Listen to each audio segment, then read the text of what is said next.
leading the charge during the 70s and 80s in the fight against white minority rule and unjust exclusion of black citizens from the country's wealth, was Robert Mugabe.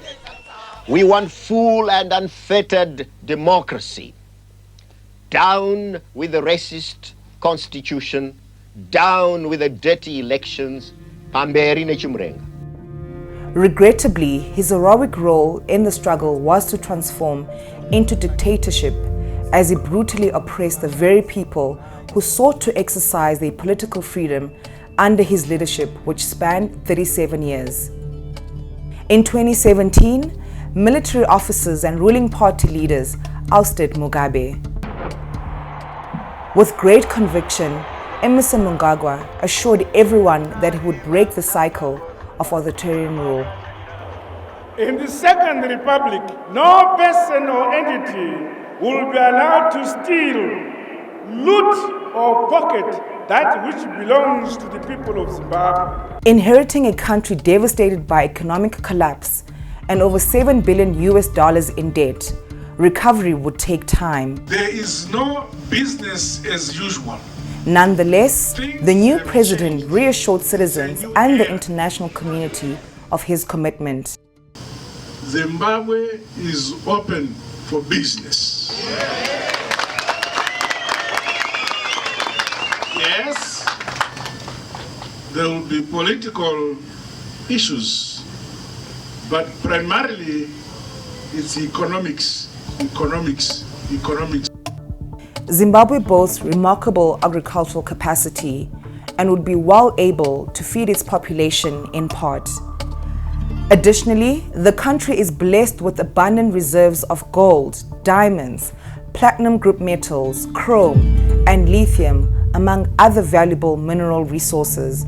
These resources have the power to revitalize the economy and are generating much revenue that could significantly benefit the citizens. It has been 5 years since Mnangagwa assumed leadership. There is a glaring disconnect between the government's claims of reform during this period and the reality on the ground. Runaway inflation reached a staggering 86%, leaving countless Zimbabweans trapped in the grip of grinding poverty. Economic instability has forced many professionally skilled citizens to settle for underemployment opportunities abroad. In 2022 alone, approximately 17,000 Zimbabweans sought work in the UK in care support roles in search for better prospects.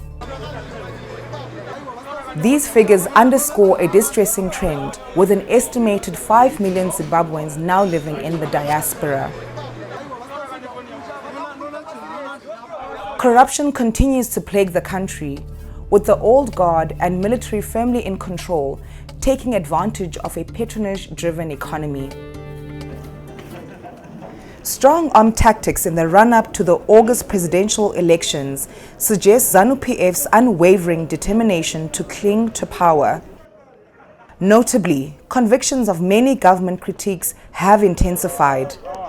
Job Sikhala, Deputy National Chairman of the Citizens Coalition for Change, was arrested on charges of inciting violence in 2022. He is still in custody and effectively prevented from participating in the upcoming elections. He misled a lot of people in the process. Having lived outside the country for over 18 months, Xavier Kwasukweru was disqualified from entering the presidential race. It has always been about himself. I will not shy away from saying this because I am standing up against a man called Emmerson Mnangagwa because of his behavior. As an exiled former ally of Mugabe, it was thought that his participation would split the ZANU-PF vote in favor of the CCC. The main opposition party in Zimbabwe has faced significant hurdles in their election campaign, with over 100 campaign rallies being banned, including their crucial 2023 launch rally. The reasons cited for these bans include the lack of police resources to facilitate the gatherings, inadequate notice given, and non-compliance with the Maintenance of Peace and Order Act. Tim Pashedu, Independent Electoral Advocacy Group for Transparency, analyzed the 2023 delimitation report, which maps electoral boundaries. In their analysis, they uncovered that the ZEC had illegally moved thousands of voters to different wards and identified ghost voters with fake IDs within the voters' roll.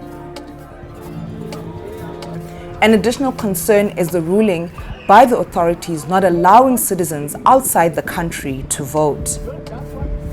The contest for the presidency is likely to be between the incumbent Emmerson Mnangagwa, now 80, and 45-year-old Nelson Chamisa of the CCC.